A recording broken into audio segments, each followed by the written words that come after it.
Hello dear learners, this is N.R. Jangid, PGT English from Kendriya Vidyalaya Ami Banat Jodhpur.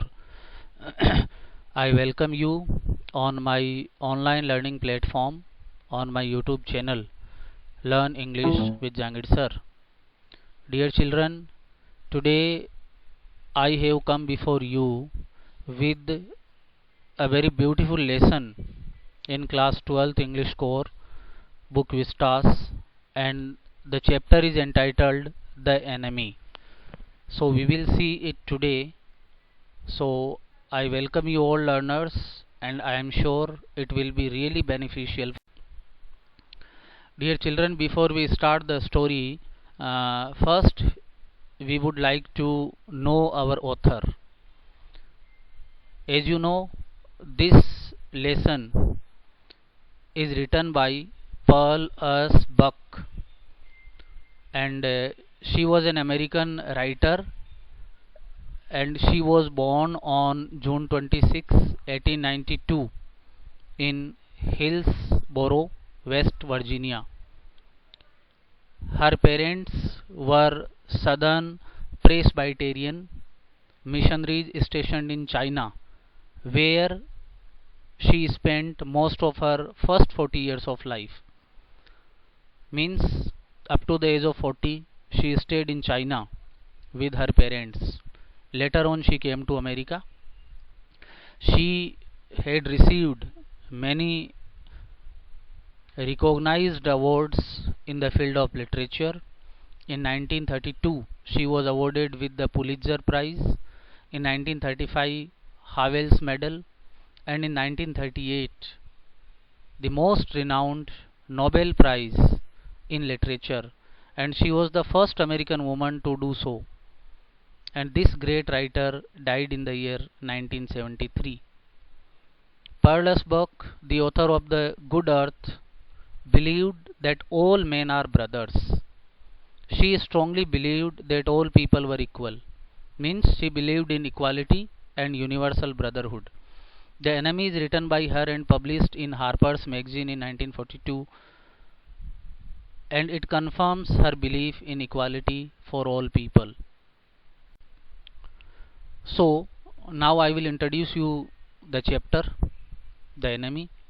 The story highlights how a Japanese doctor, and his name was Dr. Sadao Hoki, he saves the life of an American prisoner of war and rises above narrow national prejudices. He risks his honor, career, position, and life by sheltering a war prisoner of the enemy camp and saving his life. The author has beautifully portrayed the conflict in the doctor's mind as a private individual and as a citizen with a sense of national loyalty. So this dilemma also he faced, Dr. Sadao, but still he rose above the narrow national prejudices and helped a wounded man, an injured man, although he was from the enemy camp. And dear children, it was the time of the World War II, and the war between Japan and America. Now I will tell you about the setting of this story. The story takes place on a coastal town of Japan in the year 1941, when Japan attacked Pearl Harbor. A war was going on between America and Japan. Japanese were hostile to the Americans and ready to kill any American found in their soil. So in such a condition, suppose in the war time, if a doctor finds an enemy soldier, then definitely there is a great conflict in the mind of the doctor. Now we will see the theme. The story, The Enemy, gives the message that humanism transcends all man-made prejudices and barriers. So many barriers are there, so many biasness is there, but still humanism is very important. Humanity is above all. Dr. Sadao upholds the ethics of medical profession in treating an enemy. The story is a great lesson of peace, love, sympathy, fellow feeling, and humanism. Now I will just introduce you the important characters in the story. The most important character and the protagonist is Dr. Sadao Hoki, and he is a Japanese doctor trained by Americans. Means he got his medical training in America.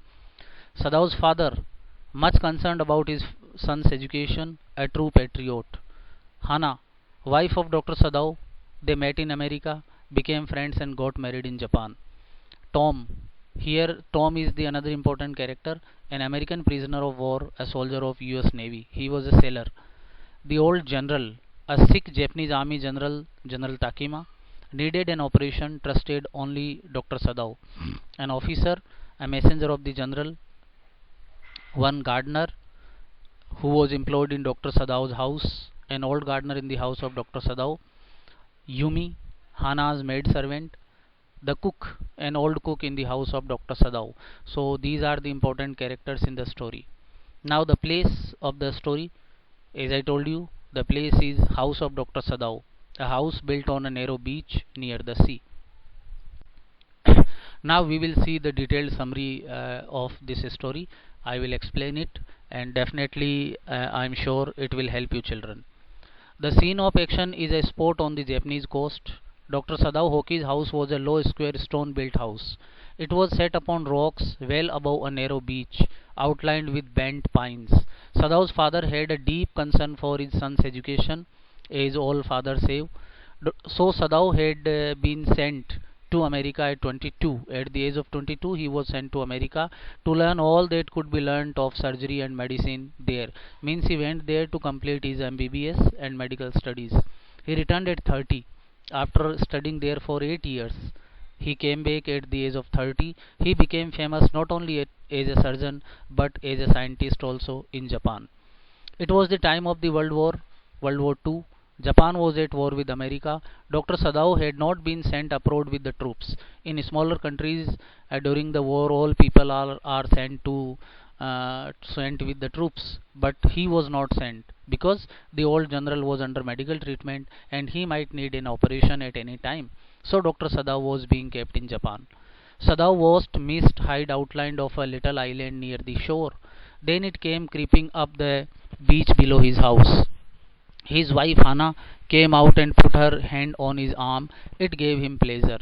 Then she laid her cheek against his arm. Means the doctor couple was actually just spending their leisure time outside their house, and at that time they just found that wounded soldier. At this moment, both of them saw something black come out of the mists. It was a man. He staggered a few steps, means he couldn't walk properly. Then the curled mist hid him again. Hana and Sadao leaned over the railing of the veranda. They saw a man crawling on his hands and knees. Then he fell down on his face and lay there, means he became unconscious. They thought that it was perhaps a fisherman who had been washed from his boat. When they came towards him, they saw that he was wounded. He lay motionless. They saw his face. Hana whispered that he was a white man. When they saw the face, they recognized him that he was not a Japanese. Sadao began to search for the wound.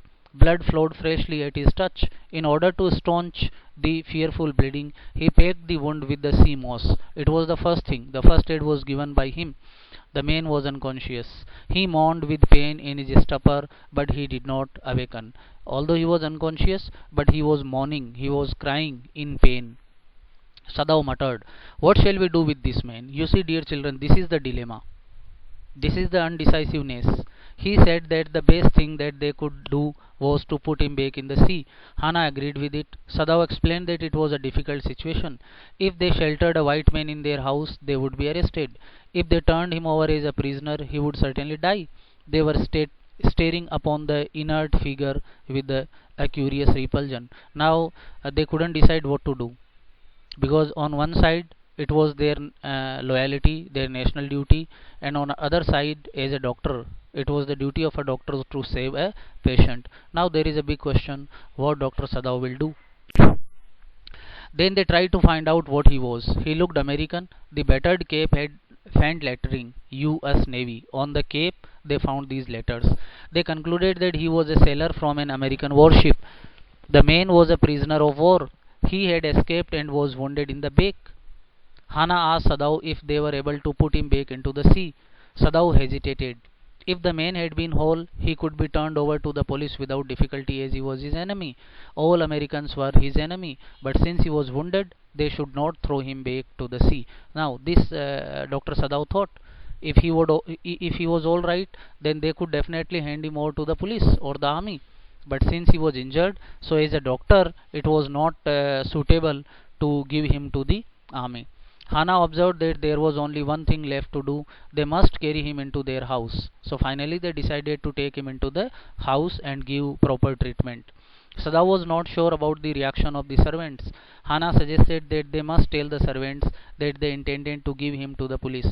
She said that they must do so, otherwise all of them would be in danger. So there was one danger of the servants. They could inform the police because they were also Japanese people, and the Japanese are very much patriots and loyal to their country. So this was a problem, but Hana suggested that they would convince them that once he was alright, they would definitely hand him over to the police. Together they lifted the man. So finally they took the decision and they both carried the man into their house. He was very light. They carried him up the steps and into the side room of the passage. They carried him to an empty bedroom. Since the man was quite dirty, Sadao suggested that he had better be washed. If she faced the water, he would wash the man. Hana could not bear him to touch the man. She offered to tell the maid Yumi. Sadao took the responsibility of informing others. So they decided that in washing they would take the help of the servants. The pallor, the face of the unconscious man's face moved him first to stoop and feel his pulse. It was faint, but it was there. He put his hand against the man's cold breast. The heart too was yet alive, means he was not dead. Sadao observed that he would die unless operated upon. The man was very young, perhaps not even 25. The man had to be washed first. However, the servants refused to do so. Though the servants also refused, they did not want their master to heal the enemy. Hana washed the man till his upper body was quite clean. Sadao put his instruments upon a sterilized towel. He began to wash the man's back carefully. He asked Hana to give the anesthetic if he needed it. Hana choked, means Hana first time was doing this. She couldn't see the blood. She clapped her hands to her mouth and ran out of the room for vomiting. He heard her retching, means vomiting, in the garden. She had never seen an operation. So first time she was there and she was helping her husband, and since the servants refused to do any help, so they both carried out the operation. Sadao proceeded swiftly. Hana came in. Sadao asked her to saturate the cotton and hold it near his nostrils. She had to move it away a little when he breathed badly. Then Sadao got busy. He felt the tip of his instrument strike against something hard. Means he finally found that bullet which was in the body of the prisoner of war. It was just near his kidney. Then with the cleanest and most precise incision, means cut, the bullet was out. He took the bullet out. The man quivered, but he was still unconscious. Sadao gave him an injection, and the man's pulse grew stronger. Hana had to serve the young man herself, for none of the servants would enter the room. So after the operation, they just provided a good hospitality to that young man. The man grew stronger day by day. The servant decided to quit if their master kept the enemy hidden there. On the seventh day, the servants left together. So this is another curious incident. On the seventh day of operation, the servants all together left. Hana carried the morning food to the prisoner. On coming back, she asked Sadao why they could not see clearly what they ought to do. In the afternoon, a messenger came in official uniform. So here there is a situation of fear. One army personnel came to their house. He asked Dr. Sadao to come to the palace of the general at once, as the old general was in pain. Hana breathed a sigh of relief. When Sadao came to say goodbye, she revealed her fear. She had thought that they had come to arrest him. Sadao promised to get rid of that man for her sake. So now he was actually called upon by the general. And another problem was that Hana was really terrified. Servants had already left, and there was a fear of their arrest also. Sadao told the general about the man he had operated upon. The general acknowledged why Sadao was indispensable to him. The general promised to send his private assassins, means murderers, to kill the man and remove his body. So this was the plan suggested by General Takima. He promised that he would send his private assassins and they would silently kill the man, and they would also dispose of his body. He asked Sadao to leave the outer partition of the white man's room to the garden open while he slept. Sadao went home thinking over the plan. He would tell Hana nothing. He was surprised to see the young American out of bed and preparing to go into the garden. He complained that the muscles on one side felt stiff. Dr. Sadao said that exercise and massage will helpful. He then asked Tom, the young American, to go to bed. Sadao slept badly that night. He couldn't sleep peacefully because he was disturbed. He was sure that the private assassins would come and they would murder Tom. The next morning, Sadao went to the guest room and found him asleep. The second night also passed. Means the first night no assassins came. Second night also no assassins came. The young man was still there. He had shaved himself. There was a faint color in his cheeks. Dr. Sadao told him that he was quite well then. He offered to put his boat on the shore that night. Now, since the assassins did not come, so Dr. Sadao actually came out with another plan. He would help him to escape from his house. It would have food and extra clothing in it. Tom might be able to row to that little island not far from the coast. It had not been fortified, means no army was there, no security was there on that island where he wanted to send him. Nobody lived there as it was submerged in the storm. Since it was not the season of storm, he could live there till he saw a Korean fishing boat pass by. So Dr. Sadao suggested that Korea was their friend. Korea was in the American side.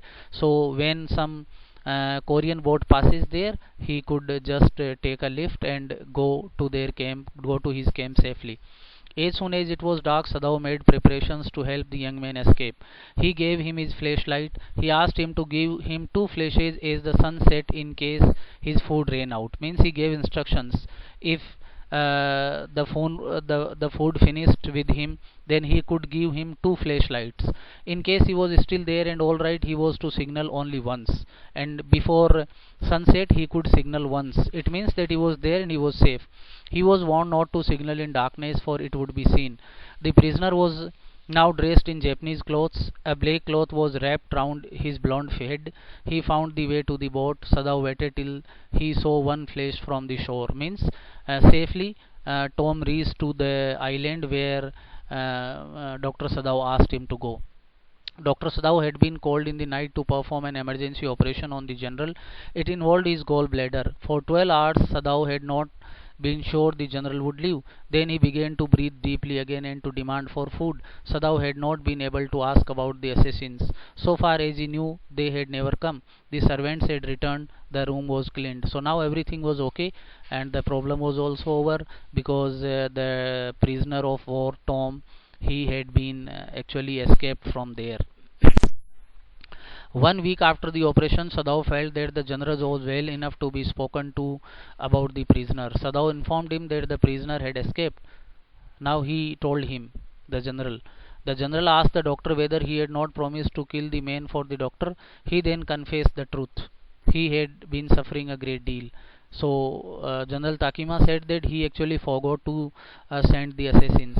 So he thought of nothing but himself. He had forgotten his promise.